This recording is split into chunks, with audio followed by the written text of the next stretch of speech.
Ես գնել եմ տուն Իտալիայում, որի վերակառուցումը եւ վերանորոգումը տևեց համարյա 1 տարի։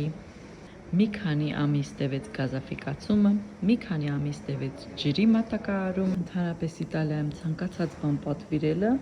նշանակում է զինվել մեծ համբերությամբ, քանի որ երբեք պատվերները ժամանակին չեն կատարվում։ Իտալիայում կան բազմաթիվ խանութներ, որտեղ վաճառվում են սալիկներ արդեն պատրաստի եւ կարող եք միանգամից վերցնել պահեստից։ Բայց նման վայրերում ընտրությունը շատ փոքր է։ Եթե ուզում եք դուք ընտրել կատալոգից, ապա պետք է համբերություն ունենաք եւ սպասեք մի քանի ամիս, որպեսզի այդ տեսակի սալիկը ձեզ համար պատրաստեն։ Այստեղ ամեն ինչը պատվերով է, սկսած կահույքից, վերջացրած լուսավորությունով եւ փոքրիկ դեկորներով։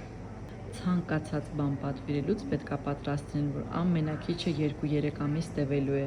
իսկ ես ձեզ խորհուրդ կտայի նախապես զինվել համբերությամբ, որտեղ նույնիսկ կարող է հասնել մինչև 6 ամիս։ Շրջել եմ բազմաթիվ խանութներով, մինչդեռ կարողացել եմ ընտրել իմ ցանկացած սալիկները, եւ բնականաբար նրանք բոլորը պատվերով էին, պատվիրել եմ հունվար ամսին եւ ստացել եմ հունիս ամսին։ Այդ ամբողջ ընթացքում պարապ չեն եղել, նախապատրաստել են բոլոր աշխատանքները, մինչդեռ սալիկները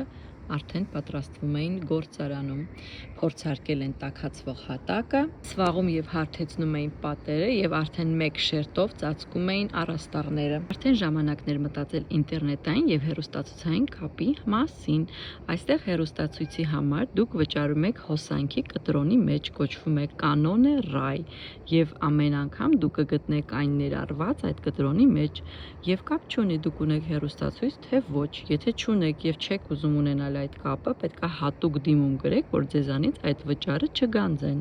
Բաժանորդագրվեք, որպեսզի բաց չթողնեք հաջորդ թողարկումները։